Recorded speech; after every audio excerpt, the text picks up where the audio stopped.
welcome to this week's edition of dRTB Live from the DuPont Registry Tampa Bay World Headquarters here on Elmerton Avenue in St. Petersburg, Clearwater. And today's guest is, we're really honored to have with us. Chances are you may have run across him in local media because he's making the rounds, and for an incredibly good cause and a very exciting event, which is a first for Tampa Bay, coming up just starting this weekend. So with us today we have Colonel Cary Harbaugh, and he is the director of the Warrior Games, the Department of Defense Games for Wounded Warriors, which have only been played in public once before, correct? That's true. And typically on military installations. So this is a first for us, and we're going to talk to the Colonel about why it's a good spot for this and how they evolved. So welcome. It's really great to have you here. Great to be here. As I said, I think we've seen you in probably every morning show possible. I ran into you at a Rays game. You have been everywhere, and you do a great job. Tell me about how your involvement evolved in this. You founded the idea of the games in 2010? Oh, I certainly can't take credit for that. Okay. No, the games evolved. It started in 2010 and have turned to what they are over a slow evolution. But we started off looking for a method to have use sport as a rehabilitative tool and to have some kind of competition. And it started off almost like a intramural activity. And we partnered, the Department of Defense partnered with the Olympic Training Center out in Colorado Springs. Specifically with veterans or current active military who had been injured in some way or another. That's correct. It wouldn't necessarily have to be PSTD, as well as it could be loss of a limb, it could be anything. It can be any debilitation that enrolled them in a warrior care program. The warrior care programs that the Department of Defense recognizes. So we had this sort of as an intramural activity out at Colorado Springs, partnered with the Olympic Training Center. Collection of adaptive sports. I think we started off with like 7 or 8 adaptive sports. Now we're up to 13. And adaptive sports is the official name for the kinds of things that it's true. Paralympic kind of sports. It's really kind of an unfair moniker to some degree because most of these sports are straight up sport as you know them. But when we get into adaptations like wheelchair basketball, seated volleyball, those are the Paralympic equivalents. And so we put, even though we've got athletes that don't necessarily aren't wheelchair bound, we'll have them in wheelchair sports. So in order to equalize it and and have enough athletes to compete in those various different disciplines. So, but we started off as this intramural type activity. We ran it all the way out through 2014 at the Olympic Training Center. But again, done more intramural style, not with all the pomp and ceremony that we now have as a Paralympic event and a true kind of Olympic feel to it. Done much more informally, but in a great setting because the Olympic Training Center had all the least capabilities and venues to run the sports. It just wasn't situated to do something a little broader from a big event kind of perspective. 2014, as we closed out those games, we had made a decision at the Department of Defense level to transition to a pure DoD, Department of Defense, run Warrior Games, rotating through the 5 Warrior Care programs that the Department of Defense and Congress recognizes. There are 5. There are 5. There are the 4 traditional services as you know them, even though the Marine Corps is not a service.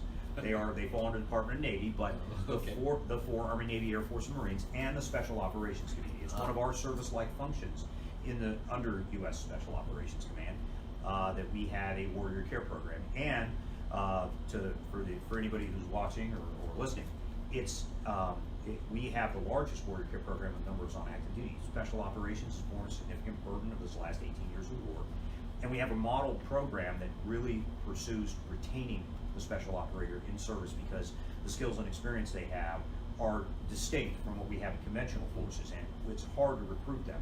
So when we can repair them and get them back to duty, we do that. We strive to do that at a very high rate.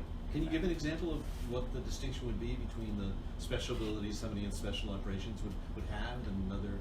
Well, you're talking about, first of all, the screening and the selection and assessment, let alone getting through the crucible of training, for instance, with what you would take to become a Green Beret or what it would take to become a Navy SEAL or into our special mission community. All of those things have a very high attrition rate. You're talking about very low single-digit percentages that make it into those forces. So when you look at that compared to conventional forces where enlistment, making it through basic training, whatever your advanced training is, and into the force is all it takes, we are talking about a sharp distinction. So, and this is why if you have also with a special operator, you may have somebody who's got 10, 12 years of experience. Our sort of sweet spot for a wounded warrior sits around a 12 to 15 year service member, a senior non-commissioned officer with lots of experience, lots of deployed experience. That's very different from where you see in the conventional forces, where it could be it's mostly a junior non-commissioned officer to junior soldier who may have 3 to 5 years experience. Replacing one, one takes a lot to build them up to that and to recruit them and be able to assess and select them and move them through training pipeline.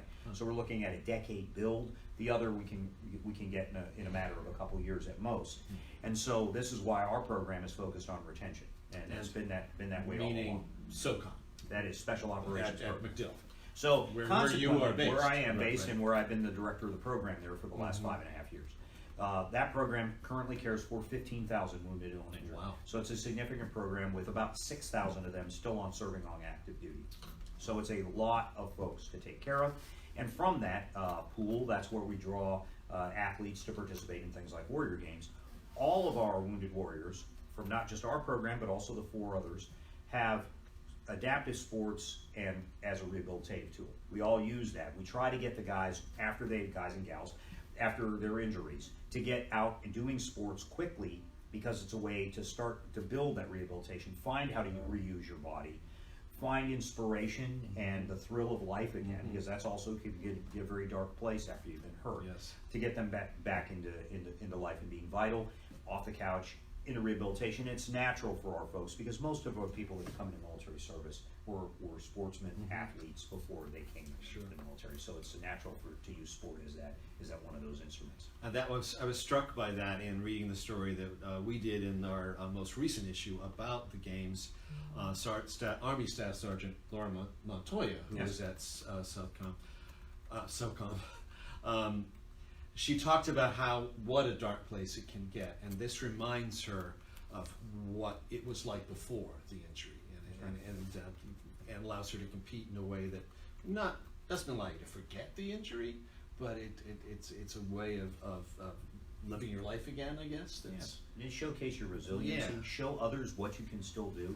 Lauren is actually an athlete that I've been on this adventure with practically the whole time. Lauren was one of my first new cases when I moved into the role I'm in 2014. And I watched her in a very dark place. At that point, she had taken severe injury to the leg, and she was going through what's called limb salvage. She was working limb salvage, so trying to preserve the leg, save the leg. She got to a place where amputation was the only solution, because the pain and all the other things, and the functionality of it was not at a place where she could keep it. So she ultimately, and after, actually it was the counsel, she will tell you, of many of her brother and sister wounded warriors that had gone through it, that helped guide her toward that being the good decision to make. Because with a prosthetic, even though you're having to deal with a prosthetic limb, many times after your actual limb has been so badly damaged, you find you have severe pain reduction and more functionality, because the prosthetics today are amazing. That's not to say you don't want what God gave you, first and foremost, and that's why we go through limb salvage if we can. But she was in a dark place from having gone through those, through the whole period of being wounded, to having to try to deal with the limb, to ultimately having to amputate the limb and then build her back up. And we were able to get that with adaptive sports. And she will tell you how Team SOCOM helped her come out of that hole. And I watched her blossom from a very gloomy young woman to a very bright young woman. She is, and she's on Team SOCOM again this year. And she's also been part of our Warrior Games staff planning the event, because she gives great perspective from a warrior's Well, I think one of the points she makes too is, we'll repeat this many times, but almost this entire more than a week-long event is free to the public. And we'll talk some more about the events and where you can see them, except for the opening and closing ceremonies. But why go? Lauren Montoya was talking to us about that, and she says, this is something, none of us have to train, she said, and compete. We chose to take the harder path, and that's something can be motivational for anybody. And there are so many great human survival stories that are just embodied in the athletes in these games, that alone I think would make it a really exciting thing to watch. Plus they're probably going to be really good, right? Yeah, it's exciting sports. Yeah, anybody thinks that this is like watching people stumble around on courts not looking very effective. One, they need to see what Wounded Warriors can do. They'll be amazed. I mean, I talk a lot about some of the sports. Well, one of the sports we added this year, wheelchair rugby. Wheelchair rugby is exciting, and I tell you, after you've watched it, you'll get hungry to watch it again, and you're going to be calling ESPN or your other local sports channel and saying, "I want this. Give it to me. I would like to watch this sport all the time." They're out there in these tricked out wheelchairs with these Mad Max grates on the front of them, bashing into each other. Competitive spirit and juices are flowing. They're trying to kill each other, not literally, but they are trying to win, and there is no slack. And first time I watched it was in the Invictus Games in 2014 in London, and I saw this thing, and you're seeing at your Wounded Warriors spilled over in the chairs as they get bashed into, and you're cringing because these guys have been through so much, surgeries and everything. But that doesn't matter. They get themselves popped right back up and going after the other guy. Scrum? You can they do. They scrum, they bash. It's a lot of fun. It's an incredibly exciting sport, and we added it to this Warrior Games for the first time. Well, tell us when we could see this, or maybe you could run through the schedule, because I know you know it by heart. Sure, absolutely. It's been a long time in the planning, so we've been working on this thing for 2 years, so I've got to know it well. First of all, the games kick off this Friday, the 21st, and with a sport that we added to this game as well that's been an Invictus sport. And when I say Invictus, that's the international version of the Warrior Games, actually a spin-off from Warrior Games. Prince Harry came out to the 2013 Warrior Games in Colorado Springs and said, "I need to do something like this on an international level." So Invictus was born from Warrior Games. And we have 5 partner nations that are also Invictus nations that are at our Warrior Games this year, with the UK, Canada, Australia, the Netherlands, and Denmark all coming in with teams this year. So, in fact, I was out at the airport last night receiving Australia and Canada. They came in, and tonight I will receive UK and the Netherlands. And then tomorrow we get the Danes in. So it's going to be real exciting to have all of our partner nations on site. But the 21st we added golf.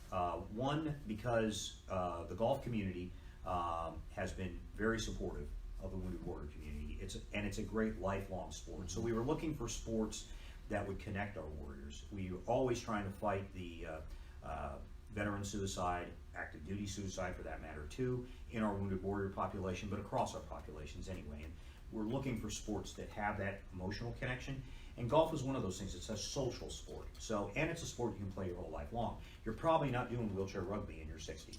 And you're probably not going to be doing, track and field in your 70s.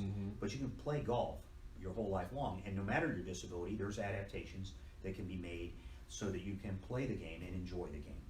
And that's one of the reasons we added it. We also got great support out of Jan Stevenson and her Crossroads Foundation in Tarpon Woods. In fact, that is the site for the train-up right now, and the aptitude tests are being run. Today, right? That is today, actually, yesterday as well. It's going to run another couple days.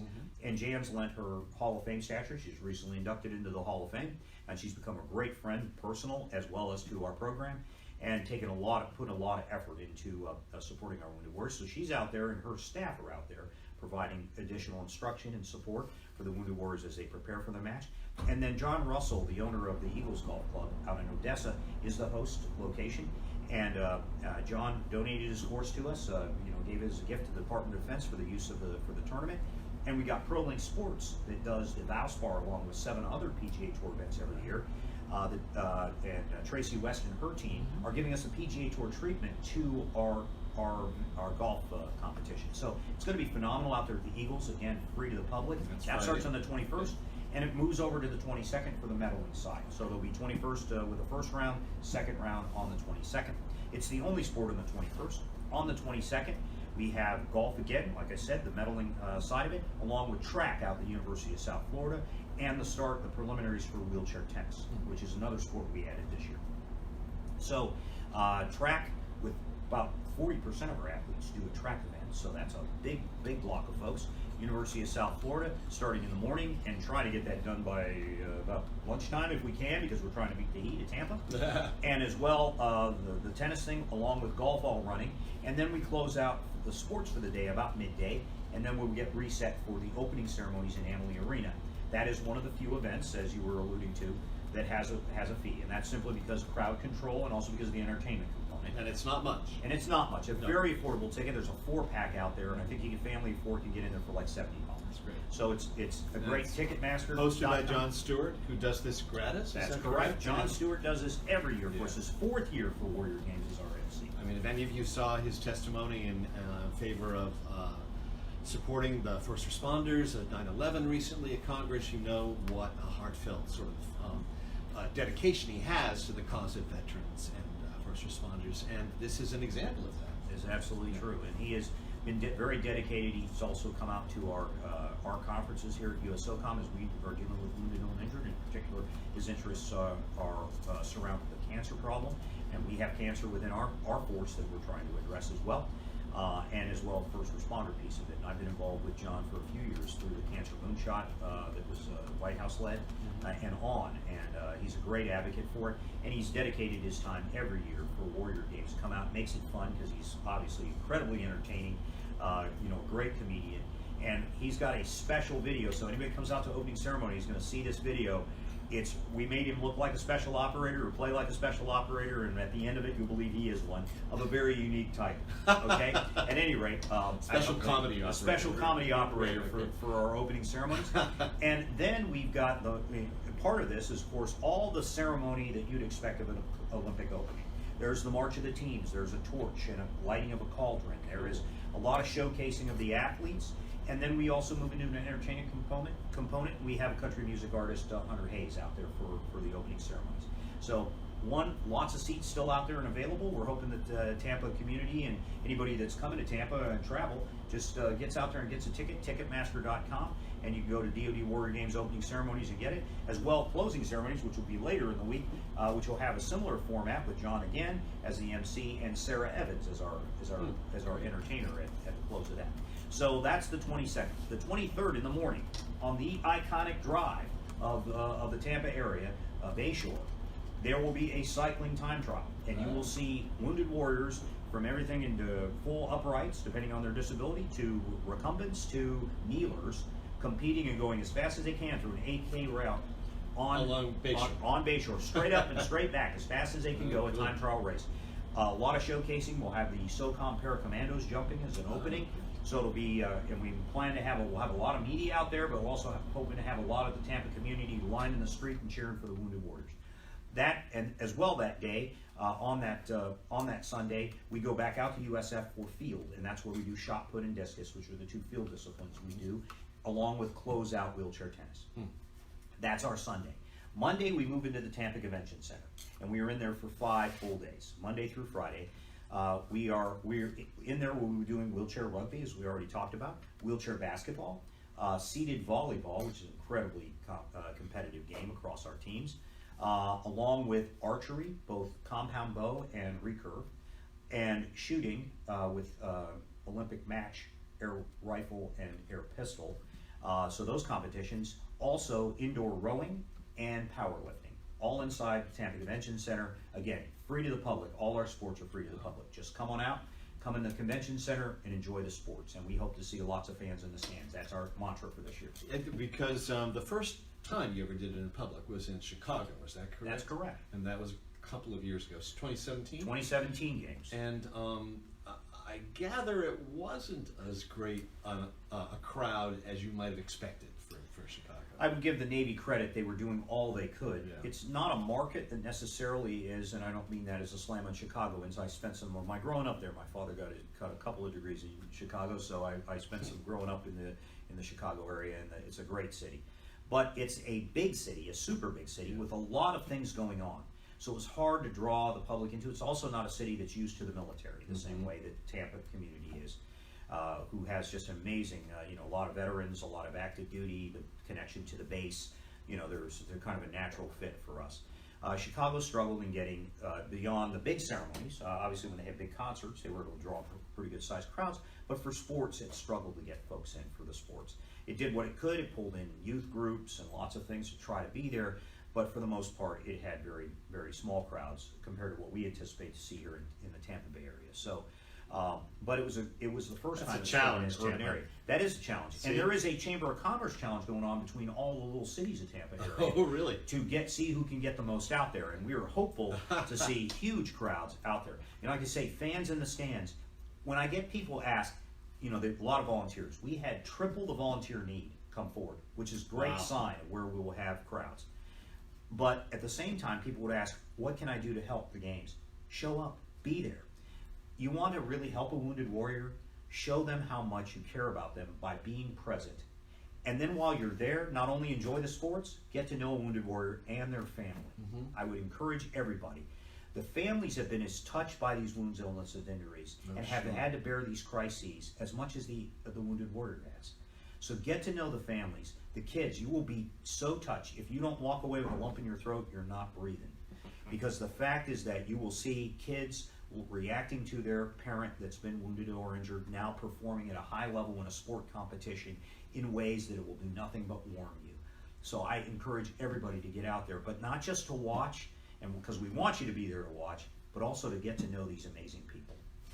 So that 5 days in the Tampa Convention Center, all those sports with one pop out. On Wednesday the 26th, we're going back on McDill for our cycling road race. Now, we didn't want to close all the roads in the city of Tampa. One thing is you want to get fans in the stands, don't make it hard for them to get to work. Yes. Okay, so we don't want to close a ton of roads because a cycling road race is a big race. It's a lot of distance. So we set it up on McDill, and we'll have that route out on McDill while we still concurrently have sports going on at Tampa Convention Center that Wednesday because the other sports are still in full flourish. So McDill, so it won't be in Bayshore this time. McDill That's will be right. cycling. McDill for the road race is the site for the time trial. The speed race is on Bayshore on Sunday. So then the rest of the week we close out in the Tampa Convention Center to include the wheelchair basketball finals on Friday night and wheelchair rugby, which will be happening out there for finals. Then on Saturday we move out to Clearwater, and Mayor Kretikos and the Clearwater team have been fabulous, and they practically gifted us the Long Aquatic Center. So, and I say that because I think we're paying for power. So, it allowed us to have all this generosity of this community has allowed this to be the most affordable games in Warrior Game history, and that's because of this generous spirit, the way that resources have poured out from the community to allow us with a very modest budget from the Department of Defense to stay well under budget and not have to exceed that. And so, Long Aquatic Center was, we're paying for power, and we're, paying maybe for Wi-Fi or something. It's very, very, very affordable. And we will have our swim competition, which has a good third of our athletes competing in it. It's another one of those sports that puts a lot. It's an all-day long event in Long Aquatic. The next day, on Sunday, which is our final day of the games, on Sunday we go to the Yingling Center up at USF, to the intercourts for the medal matches for seated volleyball, which is our final sport competition. We'll have our gold-silver match and then our bronze medal match, or really we do the bronze medal match first. But those two matches, then we close down our sports and we move back to Emily Arena for that evening. And as I said, John Stewart back, and then Sarah Evans. It's interesting that you mentioned that some of the wheelchair athletes aren't actually users of wheelchairs in their regular life, so they have to learn how to play a sport They sure from do. a wheelchair that they might not have ordinarily ever had to do before. It shows them what their compatriots are up against, I guess, and probably learning some skills from them. Yeah, and one thing I tell you is if you believe that just because you're fully ambulatory and you got all your functioning limbs that you're going to be better in a wheelchair than somebody that lives in a wheelchair, you're in for a wide awakening, because you'll find out the guys that really know how to manipulate a wheelchair are phenomenal at it. So in wheelchair sports, you see that, and then there's the skills like wheelchair basketball. Even if you've been a basketball player, now you're placed in a chair. Now the basket height's a little different and all those kind of things, but it is a very challenging sport to play wheelchair basketball. Like I said, the wheelchair rugby, incredibly exciting. Seated volleyball, you can be fully ambulatory and do that, but play volleyball sitting on your butt. Yeah. Every year we do an exhibition at SOCOM, and we would bring in University of South Florida's Lady Bulls volleyball team. We brought in UT one year. And these are, women who are accomplished volleyball players, and they're all recruited because they're all like 6'5" and they know how to play volleyball. And they're out there playing against wounded warriors, and they find out real quick that there's some skills to this game. It's a lot different. It's a tough game. I played it to where I couldn't walk the next day. You've played and wheelchair? I played volleyball? all these sports and Oh, tried have them you? out at different times. Huh. Well, seated volleyball is one of my favorites, other than how my keister feels the next day. So it's a phenomenal sport. How did you personally become involved in this? What drew you to this particular mission? I assume that you had, prior to this, much military experience in the field, and then you helped found, or certainly are now running this program. Tell me about what drew you to it. Well, I was cared for by the program, so I'm on the wounded and injured list myself. Are you? I acquired something weird in Africa, chasing bad guys, and I don't want to really go into my story too much because I just really want to showcase the guys that are out there. But the program helped save my life and helped me and my family through a health crisis. So fast forward, the commander of USOCOM at the time I was put in as a director of the program was Admiral Bill McCraven. He'd been my commander and knew my story very well. And he asked me to take over the program in the late winter of 2014, March timeframe of 2014, and I was honored to be able to do so. I'm a special ops intelligence officer by trade, and I had a lot of great adventures in that career, and a lot of excitement and deployments and other things. But the program meant a lot to me because of what it did for me. And when the Admiral said, "Hey, Cary, I want you to take it over," I was truly honored to be able to do so. And so, adaptive sports was part of it. As I came on board, it was in its, it was the last year out at the Olympic Training Center. It was my first year doing it, and that was also the first year of the first Invictus Games, because that fall was Invictus. And so I've been with Invictus all the way through. It's every one of its runnings, and I've now experienced the Warrior Games through all its iterations, from when it was in the Olympic Training Center to now under the DoD format. And we were really excited to be able to get it. So from a level of personal, watching and helping these folks has been the most rewarding job I've had in my military career. I'm sad I'm going to be retiring here real soon, and this Warrior Games is it. Is this your last? I have 41 years in service, and I was extended with a special waiver to be able to do beyond what is mandatory. I was 10 years enlisted, and so 30 years as an officer is maximum, unless you're moved into the general officer ranks. And so I'd done my maximum time, and General Tony Thomas, who was my commander last year, asked me to stay on an extra year, and I was honored to do so, because I really felt in order to deliver the Warrior Games the right way, I needed to stay in uniform. And so, collaboratively, he made that decision and supported me. And so staying on this extra year and doing 41 years has been special for me. And the adaptive sports, the Warrior Games format, the taking care of the wounded warriors is just, it's been a labor of love for me, and it's been the greatest pride in my life. So this is kind of a retirement party for It's you? a swan song for me. I'm honored to be able to be the director of the games. I'm very honored to have to be able to bring in the teams the way we are, to be able to draw in more foreign partner teams this year than ever before, to draw in more athletes than ever before, to add more sports. How many in all now? About 300 athletes. Yeah, we're sitting right about 299, I think, is where the last number was. 15 sports? Is that? No, it's about 13. 13 sports that we're doing. We had one that we were going to do an exhibition, but it didn't play out because of didn't have enough interest with the athletes to take it on. They're doing a lot. I mean, a team, U.S. team is 40. All the foreign partners teams can be up to that, but none of them are coming in with sizes of that. But Australia showed up last night, I think, with 33, so pretty close, and Canada, I think, with 31. So we have pretty good sized teams out of them. The UK, I think, will come in with a full size team. But our smaller nations, Netherlands and Denmark, are coming in with more modest teams. So about 100 foreign partner athletes, and then the 200 US to compete. But with more sports, more athletes, moving it into a community-based game, which was an effort that we put into place and that I really wanted to see come about. Knowing that we could do what we did in Chicago, but do it in a community that's going to be more embracing and supportive, which is exactly how it's played out. General Thomas was the commander at the time when we made the decision to bring it here, and when he and I talked about it, was like, he wanted to my assessment as to whether or not we could do the game and what we thought. And I said, sir, and we talked about Tampa. And he's now retired in this area, stayed in this area because he loves the area. We knew we were bringing it to the right place. So when he said, go, Cary, let's get it, We went to the Department of Defense and got it. We knew we were doing the right thing. We've also done some special things with this game.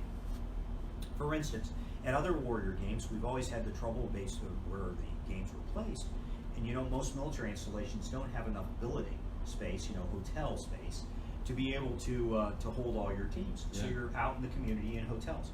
Well, like last year in Colorado Springs, we had to, because of the number of hotels and the number of rooms you needed, and all the teams that were present, you had to scatter them up the I-25 corridor in Colorado Springs. Some of the teams were as far as 20, 25 miles away from the venues that they were doing their sports in. Victus games? This was the Warrior games last year in Colorado Springs. Oh, they were Colorado Springs. They were the Air Force Academy. The Air Force hosted you. And it was open to the public. You could come on base, but that natural barrier just kept the public from really flowing out in big numbers, other than for the ceremonies. So they Chicago and Tampa, the only one city games. They're only city games. So this one a base-based game, but you have these hotels scattered. You also had your families in a hotel different, because we also put the families in one hotel. So the family village was scattered and so they couldn't interact with each other. And what we've got in this game is all of our hotels are down there in the harbor area. They're all within walking distance of Amalie and the Tampa Convention Center, the two main venues for most of the activities, and not that far from Bayshore for the cycling. So the only thing we got to bus out to is track and field at USF in tennis, the golf, which is only 30 some odd competitors, and out to Long Aquatic Center for the swimming. Otherwise, we're all concentrated downtown. The family hotels, the Hilton, and then the other hotels like the Sheraton, the Aloft, the Barrymore, all along that same line of road are where we've got our teams. And we've partnered our U.S. team with a foreign team, so they've got a host at every one of these hotels. You can walk the Riverwalk. You can walk over and pick up your family at the hotel because it's only a couple of hundred meters away. You can be with each other. And so that's a unique aspect of this game, and that's another way that Tampa supported it. It's a unique sort of aspect of Tampa at the moment, because there were a few years ago you would not have been able to do all that walking from one hotel to another along a Riverwalk. And if you are downtown Tampa this week and walking around, you may very well meet one of the Wounded Warriors, say hi, and go see them compete. I think that this is one of the most exciting athletic events probably that's come down the pike for us. So do take advantage of this. It's free, except for those two opening and closing ceremonies. But they've got Jon Stewart and Hunter Hayes and Sarah Evans, so those are reasons to pay some money.